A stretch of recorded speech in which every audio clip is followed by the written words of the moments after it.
The machine was on.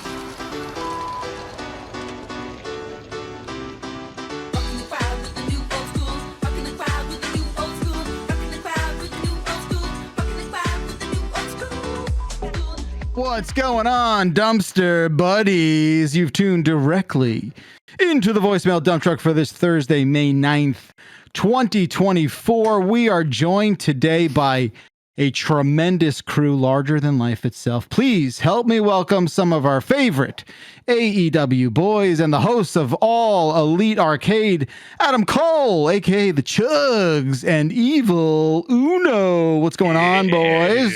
Yes, very excited to be here. The both of us. Both of us. Very excited. I literally just walked into my home to do this. So Well, I'm thank ready. you. I feel Thank you. ready. I feel ready. I'm also very sweaty, just so everyone is aware. Bakalar is outnumbered. Bakalar is outnumbered. We got 75% wrestling people. With sweaty boys? No, I the sweat. wrestling. We got Jam producing. He's a wrestling guy. You're That deeply makes it outnumbered. 80. That makes it 80%. Yeah, good math. Yeah. Uno can vouch for me. Thank you, Uno, for vouching for me. Wait, he hasn't done it yet, and Uno beat I thought I heard it already. I thought I heard it. No. Okay, look, we did have ECW discussions. He has some wrestling knowledge. He's the guy. I cannot lie. You know, I'm a course. good boy. I'm a good boy. He owned an NWO shirt in like 1998 and saw like RVD versus Jerry Lynn once or twice, and he thinks he's a wrestling guy. Also, he thinks he did backyard wrestling. Bakalar, have you taken a single bump in your life? Yeah. Like many bumps. Wait, hang on. Do you know what a bump is? Describe a bump, please. A bump is like getting fake hit. Okay, I think I rest my case. Okay, Rest well, your case.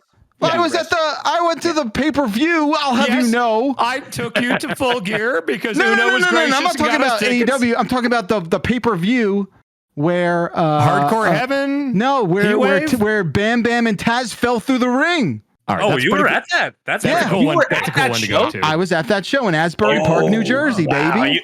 You might be a bigger wrestling fan than me. Oh my, the tables have turned, haven't they? No, Bakalar. How about this? I own a WWF New York leather jacket. How about that? Where'd you get that, dummy? Wow. Oh yeah, you gave it to me. Yeah, I gave it to you. Because it was mine. I probably gave you a bunch of money for it or something, right? No, you actually gave me nothing. I had to pay to send it to you, now that I recall. No, you brought it into the office. We worked together in New We've York. never worked in an office together, you liar. I kind of used to work with Adam Cole here for a second Yes. over Zoom during a pandemic. Yeah. Right. We recorded Exactly. the podcast that never saw the light of day. I know. What a shame, too. I was so excited for that. Was that the Taker one? That No, would've it turned wasn't the out really Taker well. one. This was the Attitude Era one with it was Cole, Gargano, Dakota, Gargano. and Stokely. Oh yeah, And known so- Attitude Era guys. Yeah. But big Well, fans. Okay, of the That's the Attitude thing. Era. That's the thing. They were fans, and it was enthusiastic conversation. And so I put that cast together, and I was like, "This is going to be fun. It's going to be enthusiastic." I piloted it. I showed it to my bosses at the other organization, and they were like, "Well, yeah, but what if we got what if not these NXT guys? What if we got Jerry Lawler to host it?" I was like, "Oh, not what I wanted. No, these guys are cool and young and enthusiastic. Let's have them. You guys don't know what a podcast is, but anyway, no sour grapes here." So Adam, why'd you stay in touch with him? What do you mean? Like, why you still know Dan? What's that about? Because Dan's a great guy. Oh, right. Though it's the storyline.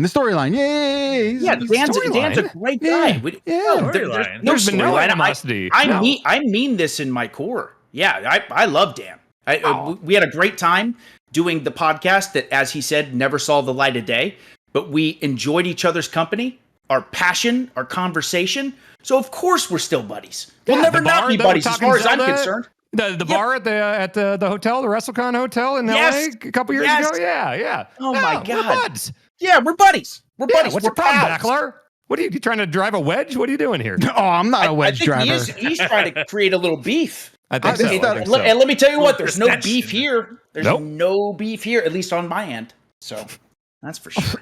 Oh well, I'll just take a bump and just. You don't make even it know all what that better. is. No, wait, what? So tell me what a bump is. A bump like what is a bump? Is a bump just getting like hit on the mat, like falling on the mat? Like what is it? I'll let the Yes. wrestlers explain.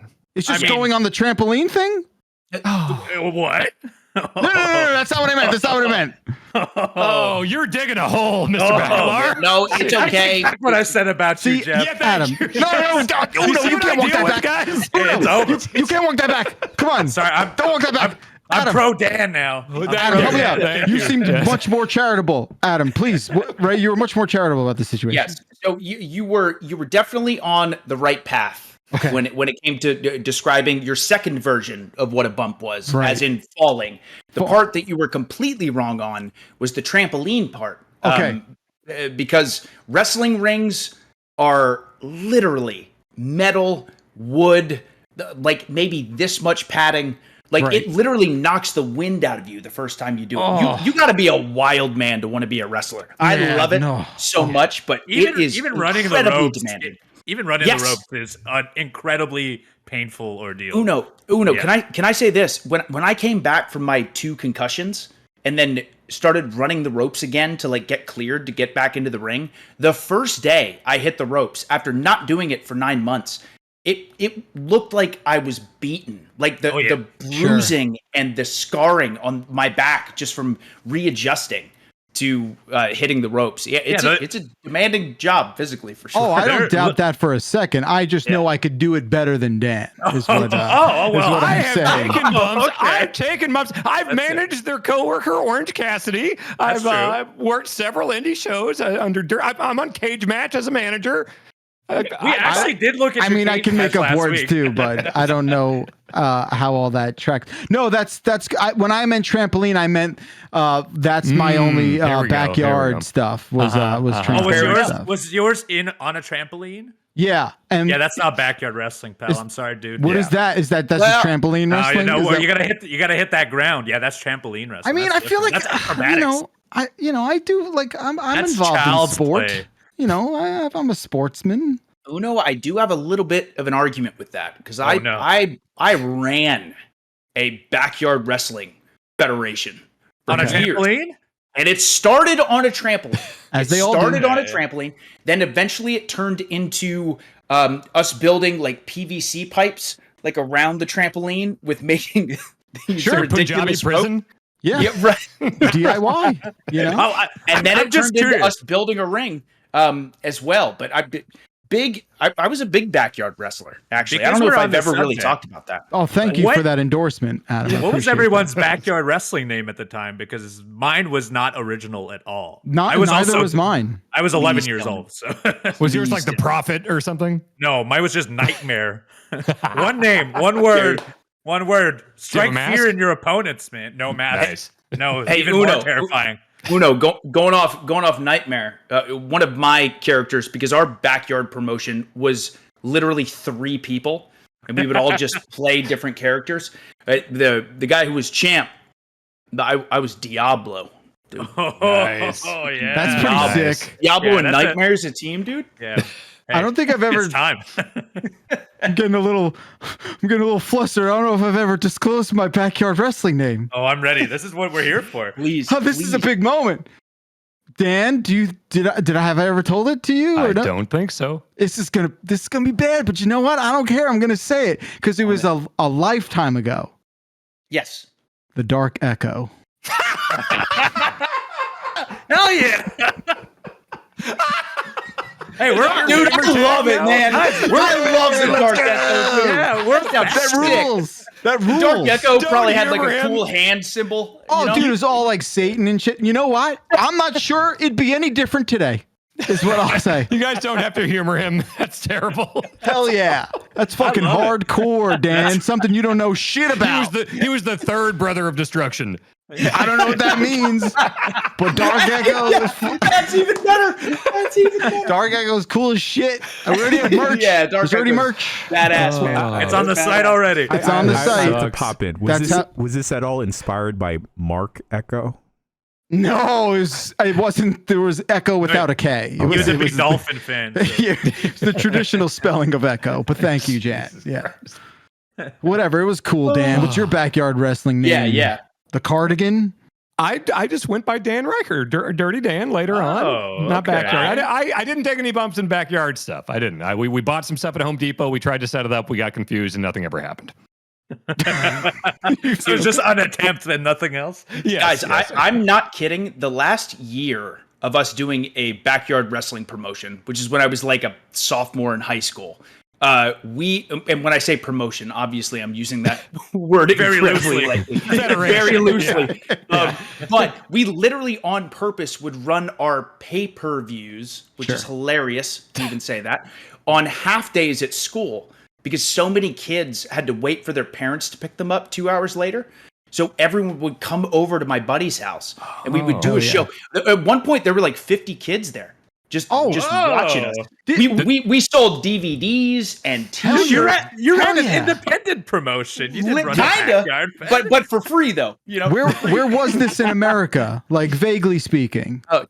No, I'll get specific with you. It was in Mannheim, Pennsylvania, so Amish country, USA, man. So we're not that far apart geographically in those years, right? We're talking like late 90s, right? Like, is that what we're talking? Okay. Yeah. Oh yeah, that was late hot, 90s, early scene. 2000s. Yeah, Dan, you really wouldn't know anything about it, but like it was a big deal, man. No, I was busy trying to sneak backstage to WWF shows at Kemper Arena, pretending to be Shawn Michaels' cousin.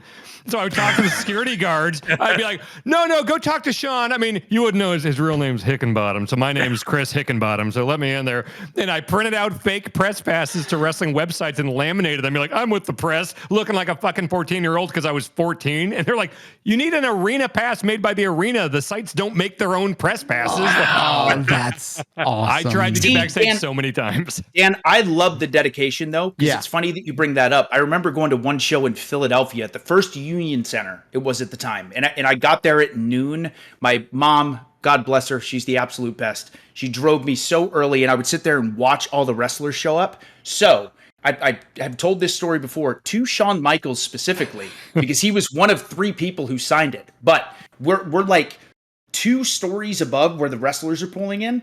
I had an old cassette tape and unwrapped all of it and then tied a packet of paper with a Sharpie on it and fished it down. Oh my 2 stories for the wrestlers to sign it. And I would just sit there. I had to be like 11 or 12 maybe. And I would sit there and just watch the wrestlers show up. And Shawn walked by and he signed it. And he claims he remembers it. So really, that specific like contraption. He said he goes, I'd never seen someone do something like that, and you were a kid. whole I was like, decade of his life me. Wow, fishing for wrestlers. Yeah, fishing for autographs, baby. I used to do the same thing. Get to the parking lot hours early. I didn't have anything to sign one time, but they were doing like a corn nuts promotion. It was corn gone wrong was the promotion, and so I had a bunch of these corn nuts packages and a Sharpie. And Trish Stratus signed my corn nuts and gave me a hug. And I remember she smelled very good. And Steve Blackman signed my corn nuts, and he seemed grumpy. Do you still have these corn nuts? I don't have these corn nuts. What a sentence that was. Trish signed my corn nuts. We need those corn nuts, dude. I know. We need them. Don't know how I lost them. Yeah, that's surprising knowing you lost those. Folks, in case you couldn't tell, this happens to be a call-in show.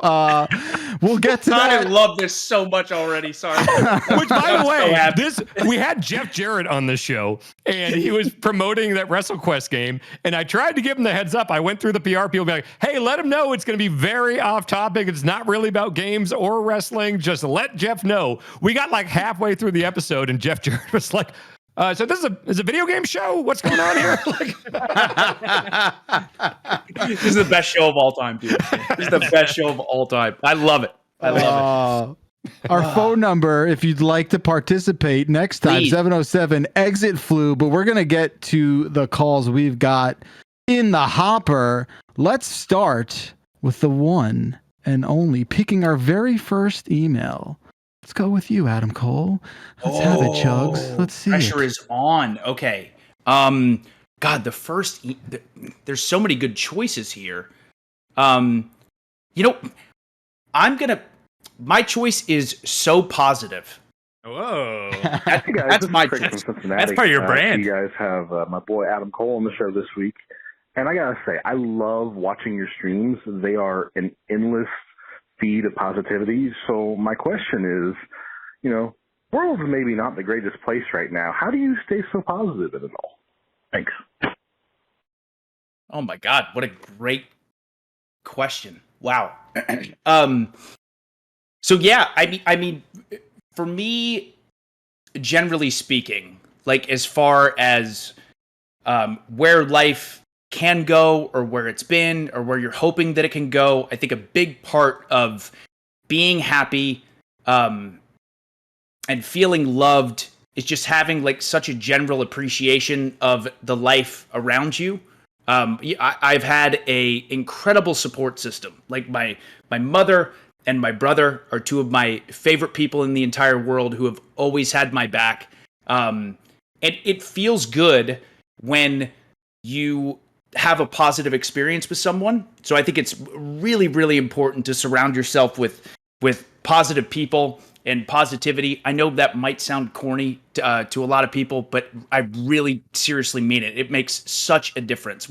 I guess we have so much to be grateful for. We have so much to be thankful for. Of course, life is always a work in progress, but instead of fighting against ourselves by being negative and pessimistic and kind of holding ourselves down, I really do think it's important to focus on the positives, focus on the things that you want to achieve, the things you want to improve on, and having a mindset like that is so incredibly important. So I really appreciate that voicemail. Actually, that's really, really cool to hear. Adam, where have you been all my life? Like, what, You should start watching wrestling. I just want to like hang out. Like, I just want to hang out now. Man, it's what's funny enough is Adam Cole on screen is maybe not the nicest guy lots of times, but generally speaking, man, I do think, like, to me, that mindset and that mentality is bigger than pro wrestling. It's bigger than anything else in the entire world, because you see, I don't know, this is going to sound so silly, and I'm probably going to get made fun of for this, but it's crazy how many times even something like this happens, where if I go into like a gas station and you hold the door for someone, the look on their face sometimes, where it's like, oh my God, someone was being nice to me. And then you can only imagine the stuff that they deal with or the stuff that they're going through. So being like as understanding of each other as possible, as kind as possible. I'm not saying to look at it blindly and be like, no one can do anything wrong. Everyone's perfect. Of course we want to build each other up, but there's a difference between tearing people down to tear them down and giving them advice to try to help them. And that's kind of what I like to surround myself with. That's what makes me happy. And again, streaming on Twitch, TheChugs Army, it's like the best community in the entire world. And we all build each other up and support each other and stuff like that. So yeah, that's really important to me. So it's really cool to hear someone felt influenced by that in any way. So hang in there. Awesome. Whoever called in and said that, I got your back and you got this. That was beautiful. Shit. I hope you were listening, Dan. That was like really dope. Yeah, there's the only one Dan on this program. I'm very positive and happy. What are you talking about? That's my whole deal. I say what I said. We're gonna move. You're the grumpy one. Wait, you're the grumpy guy. That's your gimmick. What the hell? I'm always having a good time. Look in the mirror, sir. We don't allow those in my home. Evil Udo, would you like a stab at the next voicemail, please? Oh yeah, and I've this one grabbed my attention right away, but I need to know about boxed mac and cheese. Oh, good one. All right, so here's a hypothetical for you. You're making boxed mac and cheese, but you don't want it to be just plain and boring. What do you add to it to give it a little extra, something? Personal answer, air fry up some chicken nuggets, chop them up, and depending on how you're feeling, top it off with either some hot sauce or some honey. Love you. Yep. Yeah, Ooh, yeah. Hot sauce. Hot sauce is what I was going to say. I want to start, though. I was confused by I said you're making boxed mac and cheese, and legit, my question is, what is the alternative? You can make mac and cheese. Comes in bags. Like where are they coming? Dan, you could make your own sauce. You make your own pasta. Make your own pasta. Like so like pasta just comes in like bags normally, right? Or you could make pasta too. Yeah, you can make it from its original ingredients. Yeah. Like a person that doesn't work in a restaurant and isn't a chef, I could like go buy ingredients at the store and make pasta. Yes. Yeah. What's made from? Hold on. What do you think? bread. So you think the I mean, Oh my God. Like, you're not too far. we do this dance, you guys. We do this dance with Dan all the time, where Dan will just say the simplest thing, and it's not wrong technically, but it's not right either. Okay. See, this is a side of me that I feel like, Uno, you've seen some of. Adam, I feel like almost all the conversations I've had with you have been about video games and wrestling, which are two things I know a lot about. I don't know if you've seen this side, but this show tends to bring those out. I don't know a lot about cooking and some other things about life. But I would say, yeast. Is yeast involved with pasta? I don't think so. No. Hops? I think it's basically like dough. It's basically like a right? Yeah, it's a it's like derivative. Eggs are in there. Okay. For sure. Have you ever made pasta? Not from scratch, no. Okay. Not me. No. I can barely make boxed mac and cheese if I'm honest. Barely. If I'm being honest. I don't know how to do that. I used to in college, but I haven't made macaroni and cheese since college. I just thought it was funny. Your first answer was like, bread is in pasta. I just thought it was like a good. It seems in the family. Yeah, sure. But sure. Uno, what is your thing though? Because funny enough, what this gentleman has mentioned is hot sauce is my go-to. Hot sauce is hot sauce is such a good choice. I throw that stuff on literally anything, but for mac and cheese, it's definitely in there. When I was a kid, our go-to, I mean, we weren't very rich, and so mac and cheese was a pretty regular supper or dinner. Sorry, I'm from Canada. But hot dog slices was the big thing. Oh yeah, sure. Yeah. Little Smokies. Yeah, exactly. Little You just get Smokies. a package of 12. You boil those bad boys, and you just cut them up and put them in there. That's nice. Yep.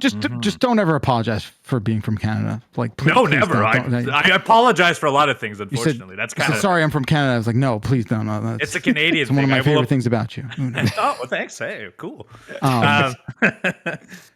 I feel like you could get away if we're talking like hot dog adjacent stuff. You could probably get away with like bacon bits. I think for me, like I don't want my mac and cheese like overloaded with the cheese. I want it a little light on it. You know. That's where we differ.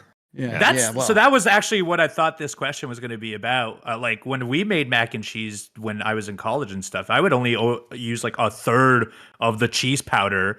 But my mom, when she would make it for me, would do double the bag. She like for each 2 boxes, we would only make 1 box with 2 things of cheese. And then I think as an adult, I realized like that might be a little too much cheese. Uno, I did that once in college with 3 packets of cheese to 1 box of noodles. And then I went to a bar and threw up like Nickelodeon orange all over the bar bathroom. That sounds like a Dan Reichert story. Yeah, it is. Hooray! Wait, but for 1 packet of mac and cheese and not using the entire cheese packet, that's to me is insane. Also wild. That's just wild. wet noodles at that point. Give me all the cheese, Yes. but not too much cheese. You know, I don't know if I'd double up though. So Yeah, can't be eating blocks of cheese or anything like that. You know, we wouldn't want that to happen, right there. That's right. Can confirm. All right, well, I'm hungry now, so let's go to Dan Reichert for the next voicemail. yes. Oh boy, let me just pick randomly here. Let's go with another win for Dan. Okay. Bakalar's wrong on the Raptors thing. They're not Velociraptors in the Jurassic Park movies. They're Utah Raptors, but Velociraptor sounds cooler, so that's what they use. But the Raptors in Jurassic Park are technically real Raptors, just the wrong name. Oh. It's another win for Dan. I'm sorry. Oh, Bakalar, do you want to give ask this guy? Do you want to give these gentlemen some context as to how I'm right and what we were talking about? I would love to hear some context. Nobody cares about paleontologist nerds, okay? And Wanna the hear it. accuracy of Jurassic Park. What are we doing? What are we doing? You were arguing what? That the raptors in Jurassic Park weren't like shoot raptors? He's making a point that is very dumb, okay? And I will tell you why. The Me? caller. Okay. No, we all know the points you make and what they are. Okay. I'm talking about the caller. In the film, they are referred to over and over as velociraptors. So what are we talking about? Are Utah Raptors not velociraptors? He said Utah Raptors? I think that's what he said. That the ones Like in Jurassic the Park are state Utah Utah? Raptors. Like that might be the official designation. Yeah, I don't know. I don't know. But either way, I don't know if there was any raptors that big. My takeaway is that I was right and you were wrong. So anyway. See, this is what we're dealing with, Uno and Adam. This is what I go through on a weekly basis. What's the opposite of therapy? Because that's what this is. I'm anti-therapy. He's the worst scientist and the worst therapist ever. And we have to share a microphone 4 hours a week. Wait, one singular microphone? No, you're right. Share a podcast. You got me. All right. That's what that doesn't feel good. Does that feel good to you, Dan? I feel good most of the time. Oh, okay. So positive, baby. I know. Yeah, no, I'm team positive here. I need PMA. I need PMA from Adam. Positive mental attitude. That was me in like high school, and I gotta get back there. We got it. We all beat each other up too much. You know, we take too many bumps. We take too many bumps. Sure. We take too many bumps in life. You know? Yeah. Jeff, you can't say that on a podcast. Life is. I genuinely agree. I've taken too many bumps. Exactly. You get it. I've taken too many slap shots to the knees. Okay, right? you can say that. You can say that. Yes. Yeah. Yes. You know, life's paved with slap shots and bumps. You just gotta don't get navigate. to claim bumps. You know. Yeah. I'm claiming bumps. You're talking to fucking Dark Echo here, baby. Okay, don't forget that. You should hear my theme music. Oh, he's got a whole hand thing. Oh, I hate this. I feel like that was your thing. I feel like Dark Echo did this. I didn't do hand stuff, but You should have. I should have. Yeah, I should have. I hate this. You're right. I just made this face, dude. I hate this guy. Dark Echo sucks. Dude, Hell Dark yeah. Echo. Hell yeah. Dark Echo does not suck, dude. You Dark Echo coming at you, man. That's dude. Don't Stop making that face. don't yuck my yum, man. That was my gimmick. Okay. Oh, God. Dirty Dan, your thing's dirty. That's it. Oh God. Come on. It's my Christ. turn. It's my turn. My voicemail. My favorite podcast of all time. Thank you. Mine too.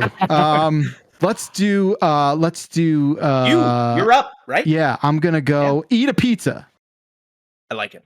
Hey, dumpers. I have this thing where, like, no matter how late it is, I eat my first meal of the day. I feel like it has to be a breakfast. Like, even if it's like a Saturday and I haven't eaten anything until like 1 o'clock in the afternoon, I'm like, gotta have a breakfast. Fortunately, I live near like Bojangles, so they do biscuits and shit, so I can get that even up till like the late evening. But do you guys have to have breakfast first thing, or can you just like wake up at 8 a.m. and eat a pizza? Thanks. Yep. Oof. Well, yeah. Go ahead. I've never been a fan of the breakfast pizza. I'm not I feel like leftover pizza is never as good as just the hot out of the oven pizza to begin with, and so having it for breakfast feels like insulting breakfast and also insulting that pizza to begin with. I'm adamant about having breakfast first thing in the morning. I'm gonna have breakfast any meal of the day. In fact, I could have it every meal of the day if we're being honest. But pizza is like one of those no-nos for me for whatever reason. I just can't do it. Yeah, I'm with you there. Yeah, I for sure though, like especially based on this question, there have definitely been times where I have gotten up at like noon after traveling and being away for a while, and it's like I don't eat right away when I wake up. But if my first meal is at like 2 or 3 p.m., I will absolutely eat breakfast food. I respect that. Yeah. I love breakfast food, man. Yeah. I'm the opposite of most people on here, and definitely the opposite of this caller in that I'm anti-breakfast food, and I'm anti this idea that when you wake up, the first meal, even if it's at 7 a.m., give me a bunch of burn-ins. Give me a Popeye's chicken sandwich. Give me a quarter pounder with fries. I'm mad every time I've ever gone to McDonald's and it's not 10:30 yet, and I have to get I will begrudgingly get a hash brown and a sausage egg McMuffin, remove the egg, but I will always want nuggets or a quarter pounder. Same with Taco Bell. Breakfast food, overrated. Just give me the food that's good at dinner any time of day. Can you eat Taco Bell for breakfast? Are you capable of doing that? They have, well, okay, for me, I usually get it on Friday nights, and I order intentionally too much. So I have a bunch that night, then I have, quesadillas reheat really good in an air fryer, wake up the next day, maybe a little hungover, it's Friday night. Oh my God, I got that quesadilla in the fridge. Amazing.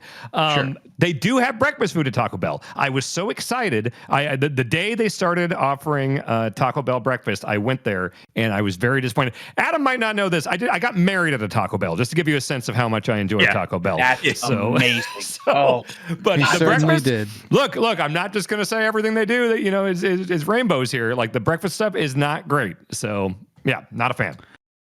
Oh God, that's a real tough monologue to follow there.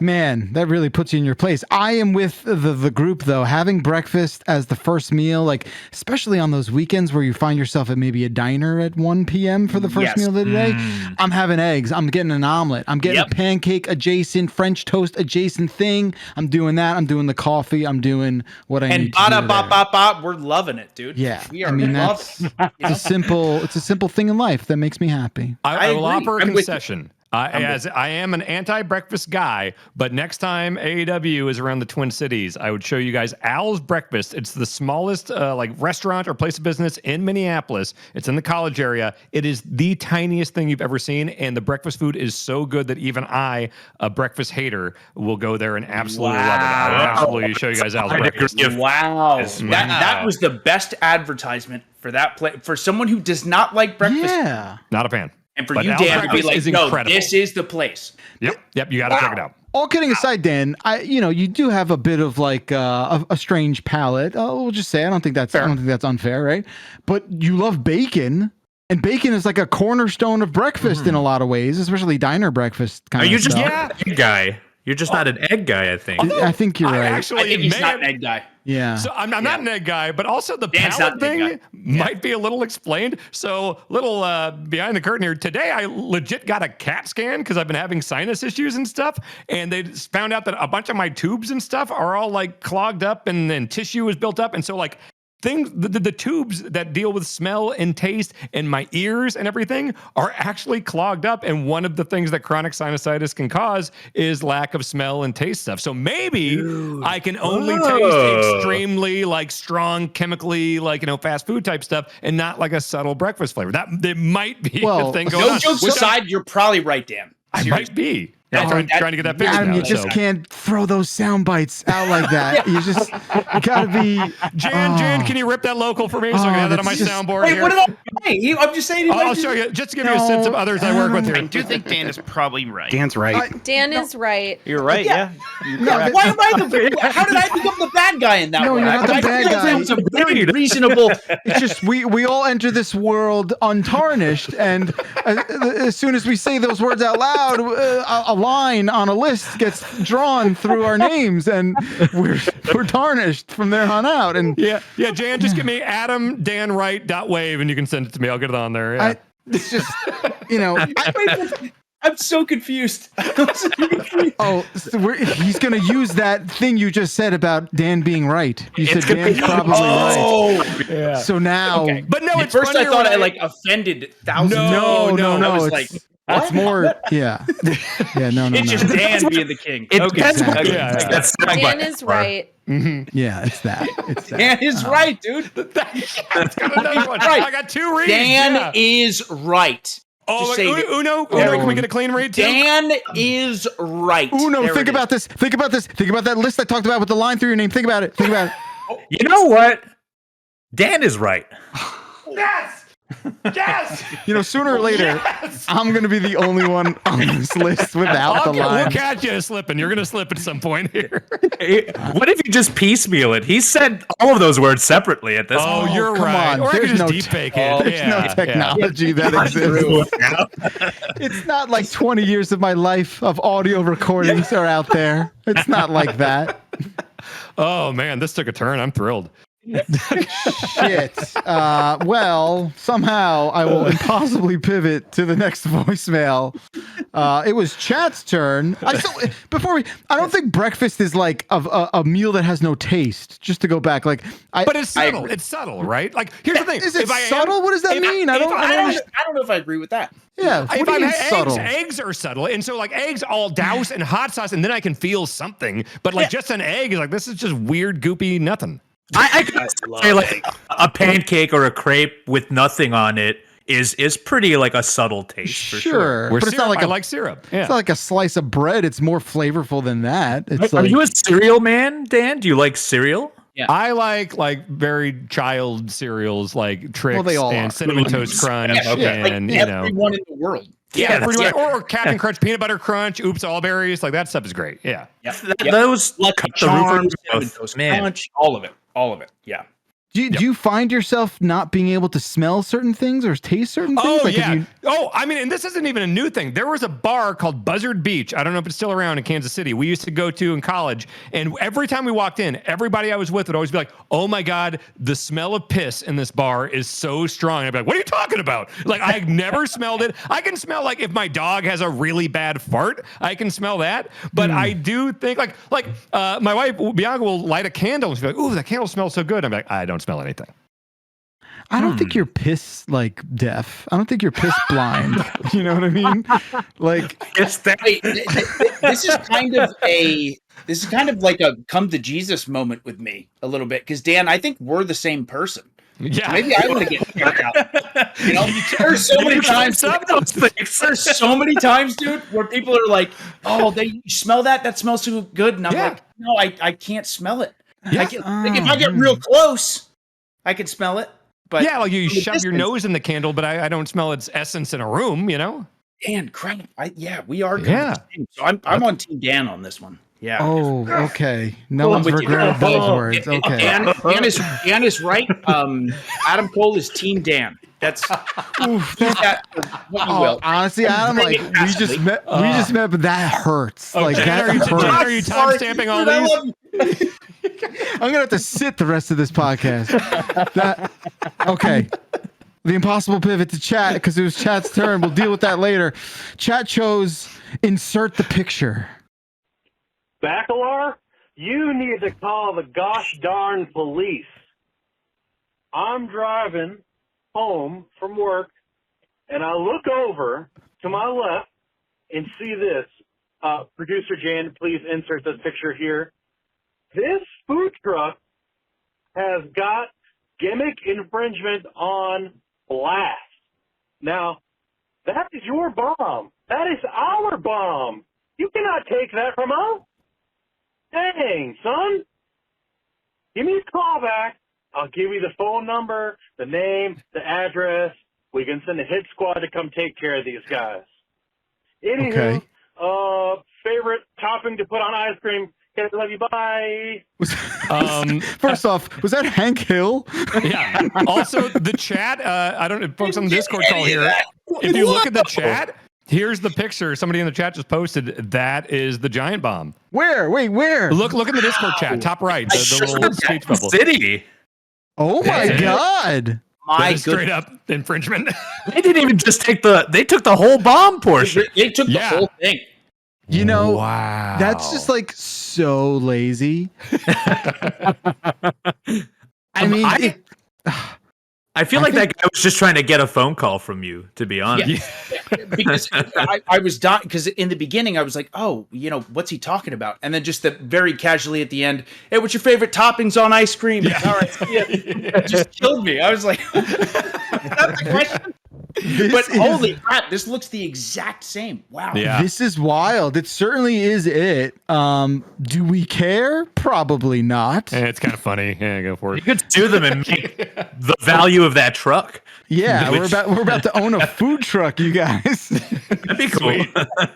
Hey, breakfast only though. Eddie Dan's giant bomb food truck sounds incredible. Oh yeah. You know what? Tell you what. If they park that outside of our live show in LA for Summer Games Fest and they serve free food to anyone that bought a ticket, then we're good. Have you there better not be breakfast food, right? Yeah, right. No, I'll call. Have you ever done a live show where you actually cooked? Have you done that yet? Yeah, you streamed something, didn't you? I've streamed cooking. Yeah. We've never done it on stage, have we, Bakalar? No, not on stage. That's But I've that's a streamed it a few liability. times when I've had like meal prep sponsorships and stuff. I've been like, all right, let's see how this goes. And it kind of went okay. So, but I really have to like my wife is always just out of frame, making sure I don't like blow up the house. she's just there like pacing with a fire extinguisher. Yeah, it can't be a Just good sort time of- for her. Just getting ready. Never lets you handle gas or the barbecue either. I I'll assume, forget right? it. No, I literally, the first house I got in Connecticut, they had a really nice grill that came with the house. I was like, sweet, I got this nice porch. I'm going to learn how to grill, going to have people over. And I looked at the propane tank, and like my only frame of reference for propane tanks is like video games. You shoot them, they blow up. And so like I was afraid to touch it. And so I just gave it away. I went on Facebook Marketplace. I was like, free, come take it. I moved to this house, and it's got like this really nice direct line through the deck. So it's like the gas line that goes up into the deck, makes it really easy. And like that was like a selling point when we were looking at the house. Like, oh man, check out this gas line. I want that removed immediately. Don't remove that. That's good. I will You never want use that. it. I just stubbed my toe on it. It will never be used once. No chance in hell. What? I No, thought it should- Go ahead. what are you gonna do? Like call someone up and be like, get rid of this convenient, amazing I am getting luxury. the deck. I'm legit getting the deck replaced. No one's gonna Not do just that. because of that, because it was like a red alert on the inspection report, but also good riddance to that gas line. Oh my God. I'm sorry. What were you gonna say, Nino? I was gonna say I thought when your story about your previous house, it was gonna just lead to you blew up your own house. No, because That's I'm why a you had to move. responsible man, and I know my own weaknesses. I know where my gaps in understanding are, and I don't play with fire. Literally. I respect that. I respect. Thank you. Thank you. It is a little silly though that like, you know, you see a propane tank and you're just sort of like, well, I can't be trusted around something like that. Unless it's That is surrounded so by funny. bad guys that are shooting at me, I have no use for that. You drive a car ever? That's certainly that's I don't look flammable. under the. I don't want to know what's under the hood. It ain't gumdrops, okay? Look, I know where the wiper fluid thing is. I just don't look at the rest. Oh, that doesn't run on sunshine. Okay, let me tell you. Oh boy, wow. We learn a lot on this show, don't we, folks? Christ. Well, Dan sure as shit does. Actually, no. No, I take don't. that back. It goes definitively in one ear and out the other, or out some other fucking tube in his face. Apparently, It's clogged in there somewhere. that's just gonna It's all happen. just rattling around in here. That's the pressure in my face. I feel is just all my knowledge bouncing around and can't get That's out. what it is. He's gonna get it cleared out, and all of a sudden be like, "I remember high school." E equals MC squared. Pencil. Yeah. When Homer got that pencil up his nose and got some sunlight. Put It's it a back stub in. from Raw in 2001. All right, gosh, Cole, we're gonna go turn it back to you. Okay, This might be your last voicemail of the show. Just warning. Just a heads up. Choose Okay. wisely. Okay. Well, again, lots of very good options, but I'm gonna go with VHS. Nice. That's my choice. Hey, when did we stop calling them VCRs and people started calling them VHS players? Yeah. Did we? Yeah, Wait, I've what? seen this. It's always younger generations will be like, oh yeah, it's like one of those TVs that had one of the old like VHS players on it. And every time I hear that, I'm like, nope, that is not what that is. I remember that just being interchangeable. VHS. Wait, you said that? I remember calling VCRs and VHS. I remember them being, or maybe it's just like the conflation of memory. I don't know. What do you think? So Adam? again, in my brain, I could be completely wrong, but we always called the tapes VHS, and then VCRs were VCRs. I had no idea that it was even a thing where people said VHS player. I had not heard that really until like 2 years ago. I didn't until right now. It's the first time. You know I've heard what? it. That's why. That's why. I think I'm more on board with that. I think that's right. I think VCR and VHS. VHS were the tape. Yeah. VCR is the player. Oh yeah, that's what it was for me as well. Yeah. Right. That is accurate. Yeah. But it is kind of wild to think, like, I don't know, like grand scheme of everything that, like, again, there are so many people that will never understand what never. a VHS or a VCR is and how different it was to watch media. Totally. Even back in the 90s. You know, so it is so wild to think about that. My 9-year-old's never seen one. He'll never see one. Yeah, it's never comprehend what it means. Yeah, he'll be like, "What? You fucking fossil?" Like, it's the size of an Xbox. You mean you have to fast forward? You can't. What is I know this is the most like low-hanging YouTube bait stuff ever, but like when they do those videos of like, we showed these kids a NES, and like it's like kids that are holding an NES, and they're like, what is this, a toaster? And like, of course, logically, I know that like, why would they know that? Why would they know? It's like me, like I don't. Yeah, totally understandably, but at the same time, it's just wild that this thing, that I have such a strong connection to, this device, this look, is just like to someone else, like, what the fuck is this? You know, like that's crazy, but that's just getting older, I guess. Which does, I think, more and more the older that I get, which I know this doesn't really have anything to do with VHS, but it kind of does, is like where media is going, like how crazy stuff is going to get. I 10, I don't even know where we're going to go. Yeah. Like, I don't either, especially considering, you know, video games are like 65 years old, which is insane to think about. It's not even 100 years old. Like where video games are going to go, where media and movies and all that. Sure. I don't know. We're in for a wild ride. It's a wild time right now. It's exciting, but it's wild. Who's the youngest man here? Is that you, Jan? Are you the youngest man here? Must be. Yeah. By a lot, right? 32? Okay, not even by a lot. Okay, you're the youngest man. So you lived through VHS. None of what I was going to mention has any goal or point at this point. Never mind. Ignore what I was going to say. Jan only remembers Laserdisc. So. Yeah, he only remembers Laserdisc. Great for your age. Mm-hmm. Yeah. That's not how that would work. The youngest person, who's the youngest person we work with? That would probably not. I mean, I don't think there's anyone. Yeah, Nikki or Sean, right? I don't think there's anyone who we work with that wouldn't know what VHS is. No. That's what I was like. Right? Anyone who pays attention to any sort of media, in that sense, you think they would know. But to your point, VHS. Adam, I think you're right. Where like in the grand scheme of things, VHS was such a small blip. Really right? Was. Just all physical media is going to be a blip. Yeah, which is kind of so sad, man, for me to like really think about. Like especially the now it's so convenient in any capacity, whether it's with movies, video games, what have you. You can so easily like digitally buy this stuff. But I'm going to be honest, it does scare me a little bit. Like sometimes I get afraid. I'm like, oh man, if my account gets deleted somehow, do I lose access to all these movies we don't know anything anymore. We don't know anything scary. at all. Yeah. So I love physical media. I love it. I do feel though that like, you know, VHS is a very specific thing, but I feel like people do use DVD kind of interchangeably with Blu-ray and like no one's like, oh, hand me that UHD disc or that 4K. Or, like I'll hear people say like, oh, you know, hand me that Blu-ray or, you know, like, but I think people say DVD is just, it's all got that disc form factor, you know? Sure. They do. It is nothing similar to VHS to DVD. DVD to Blu-ray, you just never caught on as well as VHS to DVD, I think. Well, talk about an industry that's been changed. Like, I mean, the wrestling industry was so much built on VHS and tape trading and DVDs back in the day. I feel like by the time Blu-ray came around, you know, we had YouTube and stuff and streaming was becoming a thing.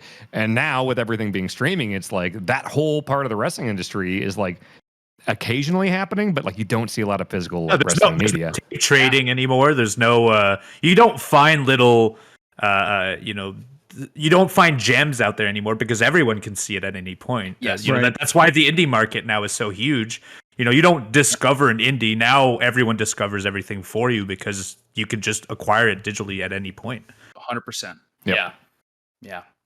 It's true. It is true. It's crazy. Man, I just the idea of like not having to like stay up and record some weird show at like 1 a.m. to watch, like, you know, you're just like, oh, I hope this works. You're just like rolling the dice to make sure you've got to watch the thing you wanted to watch. Like, dude, can I tell a funny story regarding VHS, which again, this is probably not weird or strange for a bunch of wrestlers or wrestling fans who are my age, but I remember being so excited because my mom took me to Dollar General to buy like a 10-pack of VHS tapes. And the idea was I wasn't allowed to stay up and watch Raw super late because I had school the next day. So I would tape it and then watch it the next day. And in my brain, I'm like, I'll tape it, I'll watch the episode, and then I'll overwrite that tape, and it'll be fine. I never overwrote a single tape. I kept all of them. So there is just a stack of so many random Raw, SmackDown, WCW, like just so much stuff that I just recorded, and I could never bring myself to delete it. I just loved it so much. I've got a box over here that's like everything from like 93 on. Like I could pull out the 93 King of the Ring that I taped in my handwriting on it. Yep. But the thing I regret is that I wish, like when I was recording all those old Raws and Nitros and everything, I was like, oh, I'm going to do myself a favor. I'm going to stop every time a commercial starts and I'll start recording once it comes back. Now it's like I would kill, like there's great compilations on YouTube, but like I wish I had all those, like Stacker 2 commercials and give me that Gastro GTX commercial, dude. Yeah. Drive hard, man. The JVC Kaboom box. Yeah. That's funny. The great tragedy though, especially with, I know all physical media does have like a shelf life, right? Like, it does. Yeah. The VHS can deteriorate, right? I think even DVD is like not forever. Yeah. It's not like Prime, right? There's not forever chemicals in there. So that eventually is something you do want to back up. Like eventually, my Prime? How do I back this up? Well, don't worry. Like I said, that'll be in you forever. You don't have to worry. I see what you're saying. Okay. Yeah. So back up your Prime, back up your VHS tapes of Nitro and Raw, and we'll let Evil Uno choose the next voicemail. The one that's been really glaring at me is Apes. Man, what's up with these fucking Planet of the Apes movies? Are they good?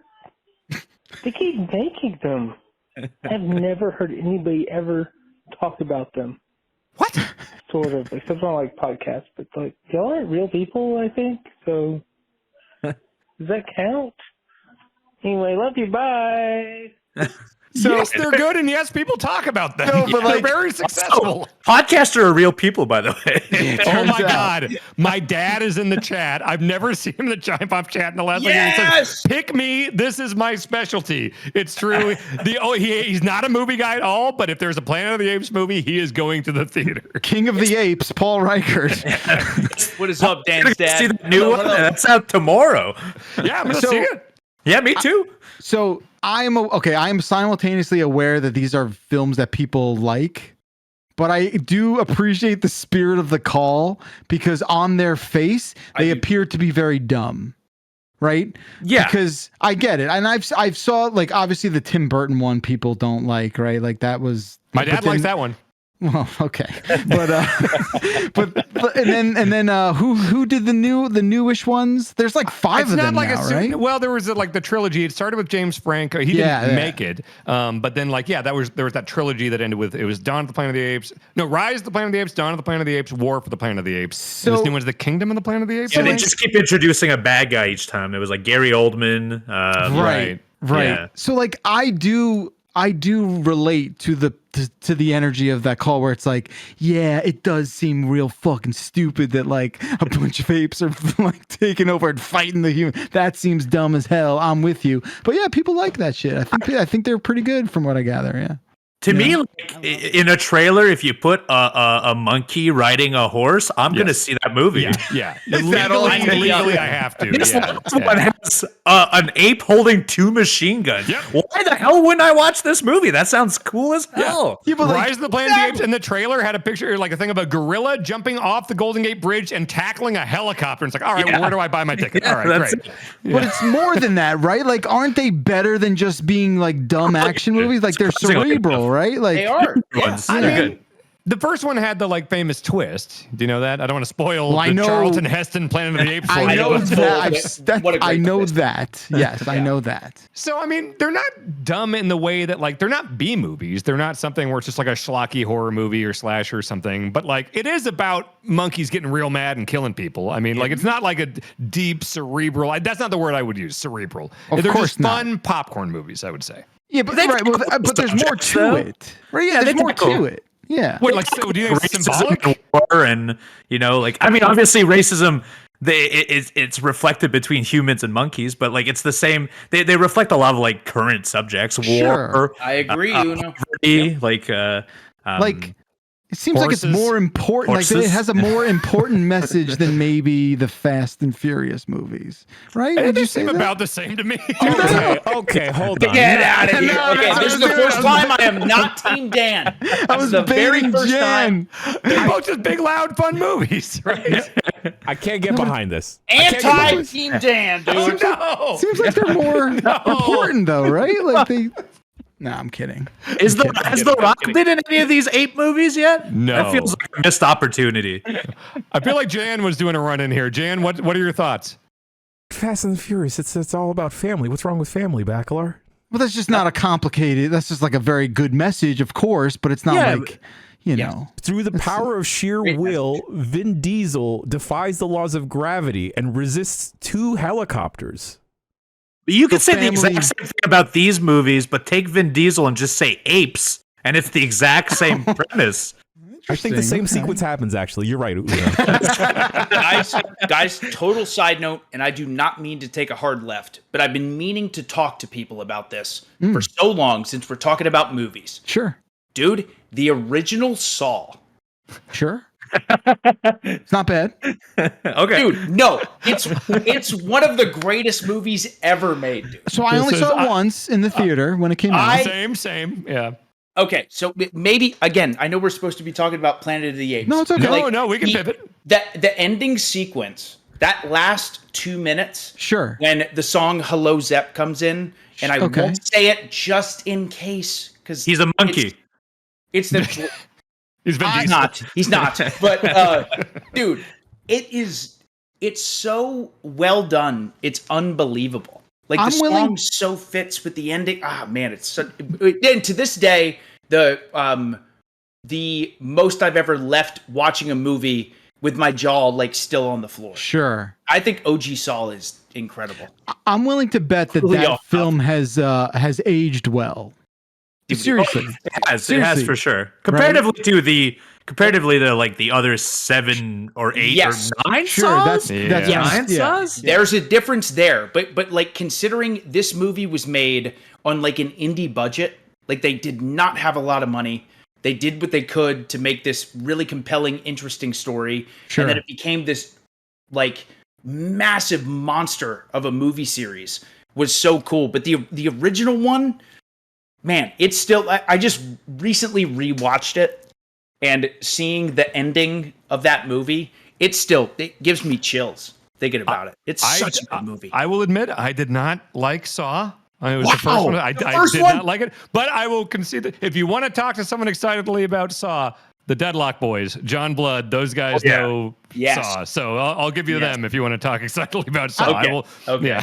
I bet if you watch it again, you'd probably be like, oh wow, this wound up like carving out a whole trajectory for and influencing a lot of stuff moving forward in movies and games and a lot of stuff. I think it probably gets a lot of credit for that, or is due a lot of credit for that. Yeah, that's interesting. Planet of the Apes rules. That's there you have it. Absolutely. Yeah, not to go off topic, but yeah, Paul Reichert all along just knew what he was talking about. You know, he walks up from the floor and expresses how much he loves Planet of the Apes. I assumed he lost his Giant Bomb login. I have not seen him in the chat forever. And then Planet of the Apes is said, and like Joe Hendry like shows up, just like, hey, somebody say Planet of the Apes. Jesus. Pretty sick. Good job, Paul. All right, Dan, you're up. Stringcheese.mp3. Oh, let's go. Of course. Yeah. What's up, bombers? I just want to let you guys know that I don't just peel the string cheese and eat it. I just take big fucking bites out of it. That's it. Have a good one. Now, was this from last week? Have a good one. Adam's face. Wait, okay. There's my dad in the chat again saying, me too. I don't remember if that was on this, but yeah, I used to string the cheese as a kid, and my dad would just be like, just be normal. Just take a bite out of it. You don't have to string. It's like, Dad, it's string cheese. Like, just be normal. Just take a bite out of it. So, Dad, you still do that, apparently, based on the chat. So, Adam, you might be anti Dan's dad now. Well, listen, I don't know enough about Dan's dad to make a proper assessment. Let me tell you, I do. Okay. All right, Dan. But let me tell you, the idea of taking string cheese and just taking a big bite out of it, it makes me a little bit sick to my stomach. Yeah, I want to throw up. Yeah, it's something an ape would do, right? Like it's just. Look, I'm not gonna side on either, angle to this controversy. My dad just says he's in the chat. Says saves time. It's not same time. He's not wrong. He's not wrong, but it's crazy. Are you late to a meeting, Dad? What's going on? What meeting you got to be at? What are you talking about, bud? Oh, he's got an eBay auction for a baseball card ending soon. He's got to bite this cheese instead of string it. I respect the ambition, dude. I respect someone in a great rush. I need something. I don't have time for string cheese. I gotta go. It's so cheap. It's not a Slim Jim. I never considered string cheese units of measurement of time, but I guess they are. I'll be there in 20 string cheeses. Yeah. Hang on. Oh, that's fucking fantastic. Incredible. Oh gosh. Incredible. We only have a few minutes. Hey, everyone listening, you eat string cheese the way that you want to, but if you aren't peeling it peel by peel, you're doing it wrong. If you've got the time, try to savor it. That's what life's all about. We got to savor life. Absolutely. Life Savor is the like flavor. string cheese. Take it One string at a time, dude. My grandfather lived to be 1,000 string cheeses. God bless Everyone him, eat it the way you want, And his memory. Million string cheeses around the sun. Oh boy. All right. Hashtag string cheese. Yeah. Okay, let's let me do this one more time. We'll do chat one more time and then we'll get out of here, I guess. Let's do Ever Give Up. Hey Dumpers, this is Nate in Orlando. A garage sauna thought. Do you ever just give up in a dream? Like I had a zombie apocalypse dream the other night where fighting them off, and I realized it was a dream, and I was done with the dream, and I said the fastest way out, just give in. I just closed my eyes and let them eat me. I was out real quick. You ever just give up? I've done this multiple times. Murderer chasing me. I realized it's a dream. I'm like, just let them catch me. Okay. Love you. Oh. That's a key thing is that he realized it was a dream. I wasn't sure if he was like, he thought it was like real life. And he's like, well, that's it. All right. If you know it's a dream, then fine, whatever. You can do whatever. It's less sad if you know it's dreams. I just want to fucking wake up. Dude, I have never related to someone so much than that message. In a dream specifically, there have been so many times where I'm like, oh man, this is going bad, but I know I'm dreaming. So just end it, dude. Just get it over at with. At that point, you can start a lucid dream. You know your dream to fly away, do whatever, No, I could, or I could just run forever and then just be like, nah, I wouldn't wake up from this. I'm just going to let it happen. I relate to you so much, caller. No, but that is so we're circling the drain around something, right? Like, first off, it's very funny to just be like, oh, I'm so lazy that I refuse to dream more. Like you're somehow terminating the dream early, which I think is just a very funny idea on its face, where you're just like, oh, whatever, and you just wake up. Which is like, I don't know. There's something about that that's amazing to me. Oh my god! But is that lucid dreaming? Like, if you know you're dreaming, yes. Oh wow. Okay. Well, going off of what he was saying, at least this is my experience in this scenario, which may not always be the case for everyone. But there are times where you have a dream that you feel like it's going on for like an hour, and you know you're dreaming, and you're like, how is this dream going to end? And you think about like getting out of this really bad situation. And then you finally are like, dude, I'm dreaming. Why am I doing this to myself? Sure. Let's just get out of the dream. Yeah, you have the false finish. Yeah. And Yes. you wake up like, oh, you're still in the dream. Yeah. Honestly, I'm so fascinated by all of you because I feel like I've never been an active participant in my dream. I feel like you're sitting shotgun. Yeah. I've faced every horrors and I don't know how the hell it's gonna go. I could be aware that I'm dreaming, but then I'd feel like I have no choice to go forward with it. Like I can realize, of course, Kane isn't here to murder me. You know, this is a dream. But like, how do I stop Kane? I don't know. I just keep going forward. I have no active like part. And so like lucid dreaming to me it seems like a myth. Everyone that talks about you it. can do it. You can do it. I know. A lot of people do. I just feel like it's a superpower that I don't know. How do you work on that? How do you acquire that? I used to be really into this in college. I read books and stuff about it. There are tricks you can do. So like one thing is you have to do reality checks during the day. So one thing you can do is like something weird that was just happened to- Inception, buddy. No. So here's the way time comes in. Here we go.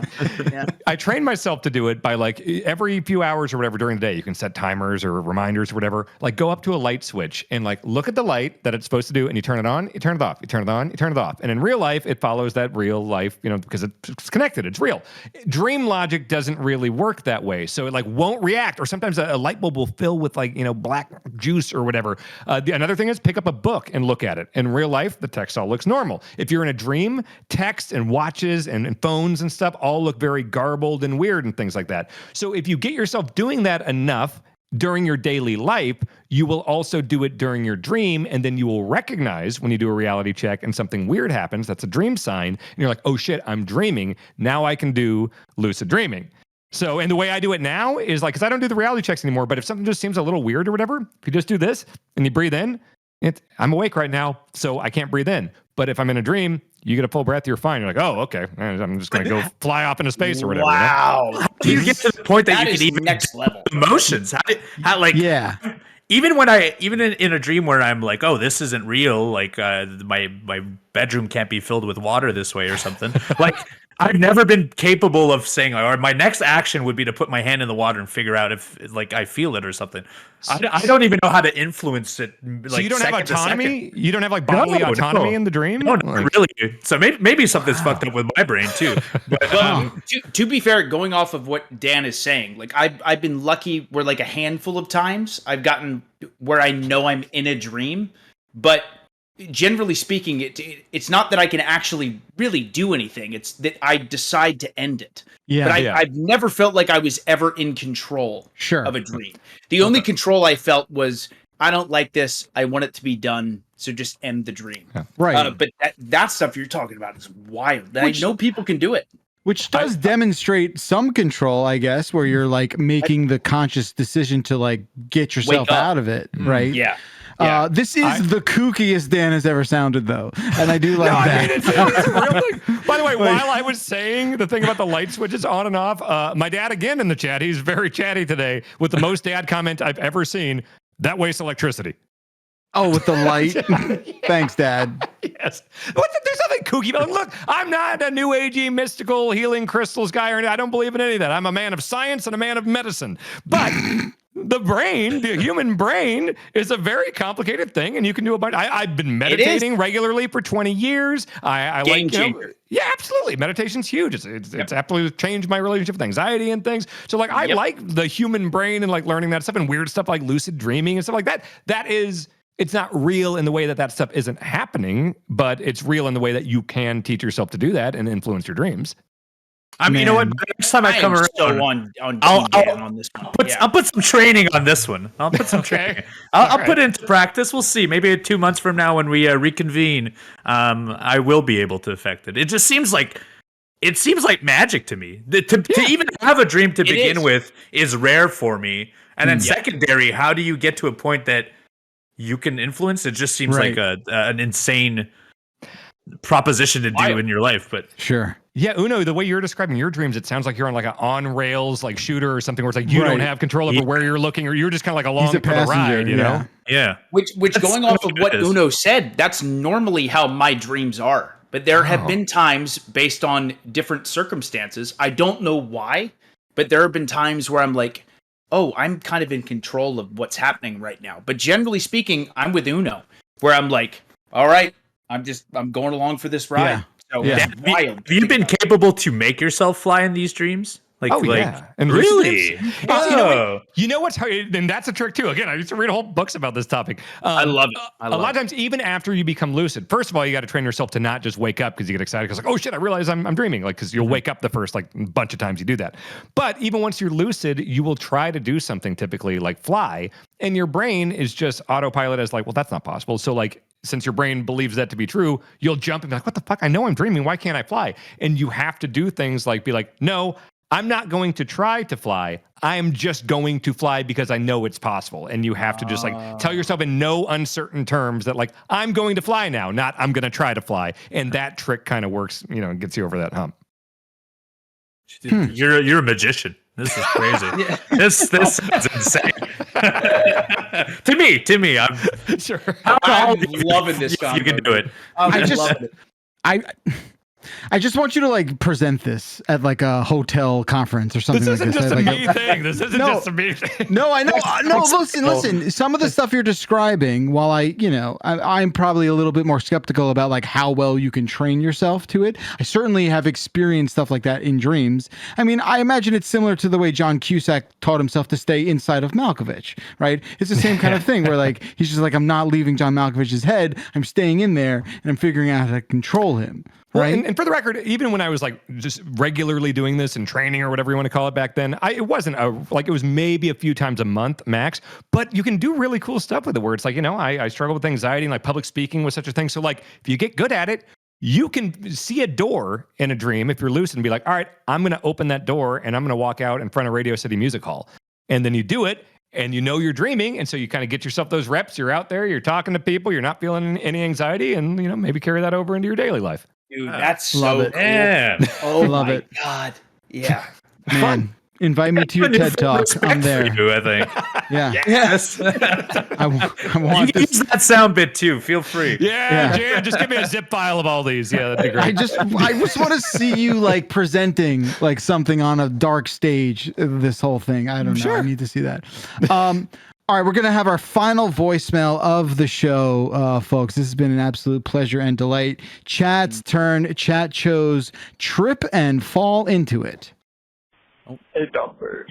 So I have a degree called Arts Management, and I couldn't find a job, so I now work for a defense contractor working on submarines. Just wondering,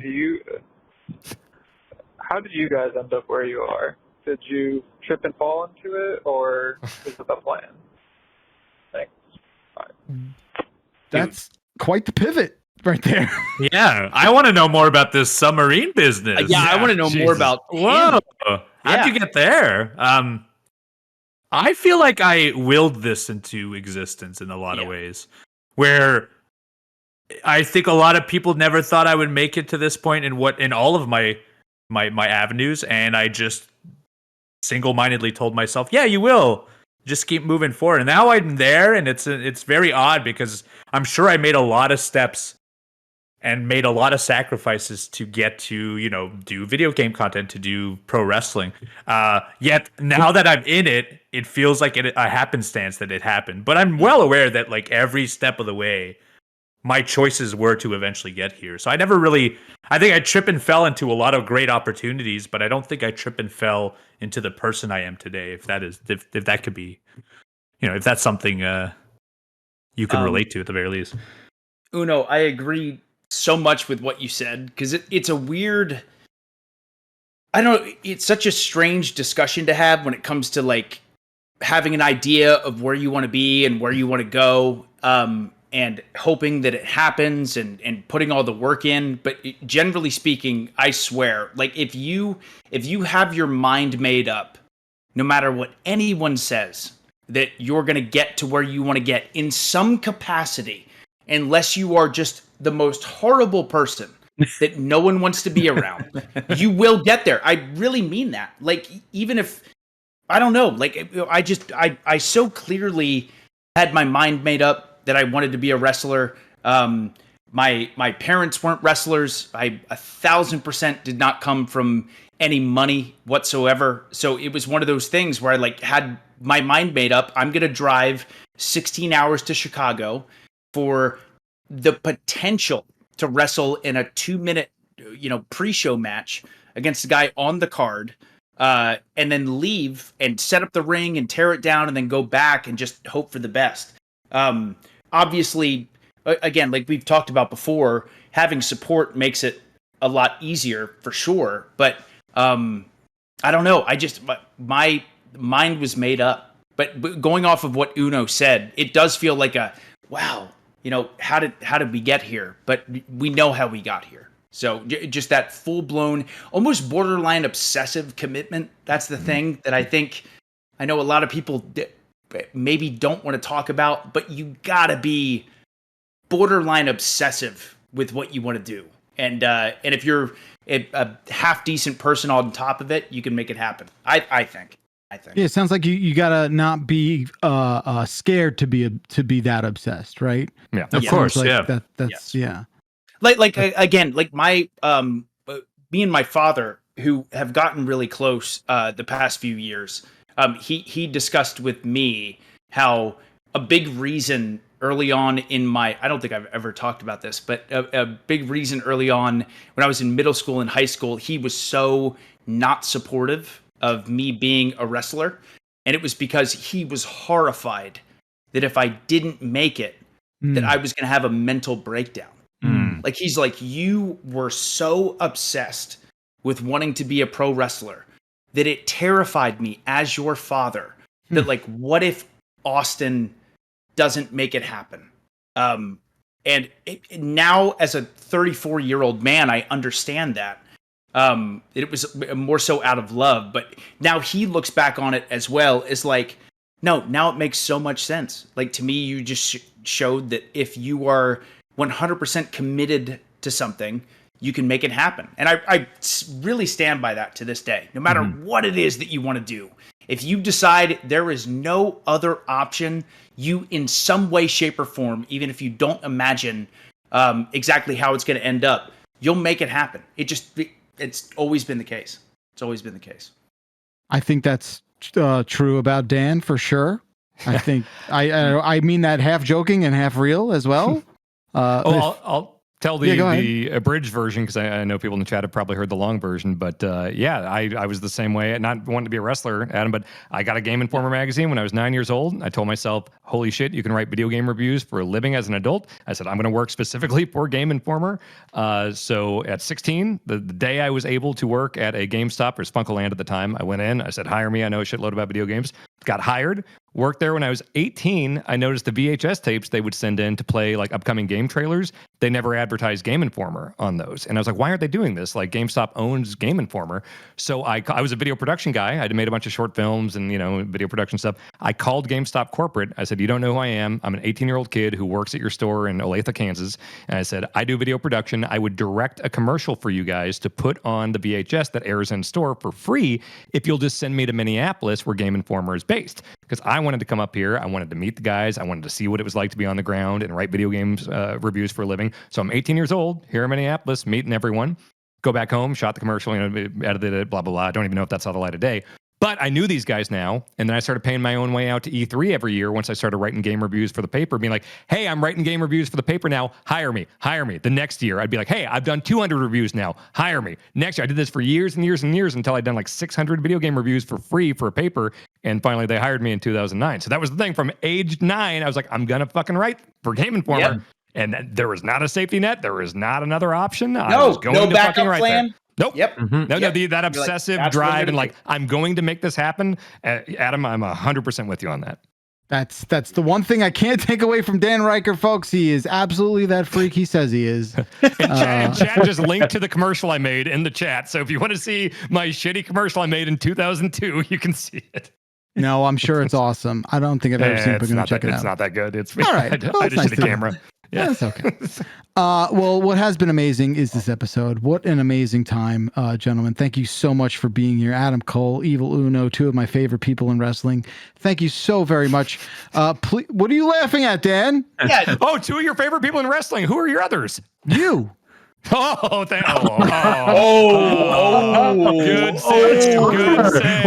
Nice. And Dark Echo. Dark Echo, of course, yeah. Dark Echo. Be sure to check out. Stop it, Adam. Yeah, there it is. We're getting gifts made. We're getting gifts made. We're getting all kinds of content. Audio listeners, you're lucky. You're lucky, audio listeners. They're gonna watch. They're gonna watch the VOD on that. They are. Check out All Elite Arcade wherever you handle your podcast affairs. Please do that. Adam and Uno, please come back. You're obviously welcome anytime. It's been such a delight having you here. Thank you so very much. Thank you. I mean, always a blast when I get to come around here, and especially when I get to do it with the Chugs. Hell yeah. Yeah, Hell yeah. seriously. Yeah. Me and Uno together, like, again, for the longest time, have talked about wanting to start our own video games podcast. That's been a blast. I love him dearly as a person, whether we're on the podcast or off the podcast. So, but seriously, this is maybe the most fun I've had on a podcast. Me and Uno have a blast as well, obviously, but this has been such a wonderful experience. So thank you guys for having us. Seriously. Absolutely. You guys are sweethearts. This is great. Again, welcome back anytime you want. 707 exit flu. That is our phone number. Leave a voicemail for next week. And don't make it about food. Just please don't do that. We've had our food quota. We filled it. We'll be back with a brand new episode next week. Until then, thank you so much. We'll see you soon. Bye-bye.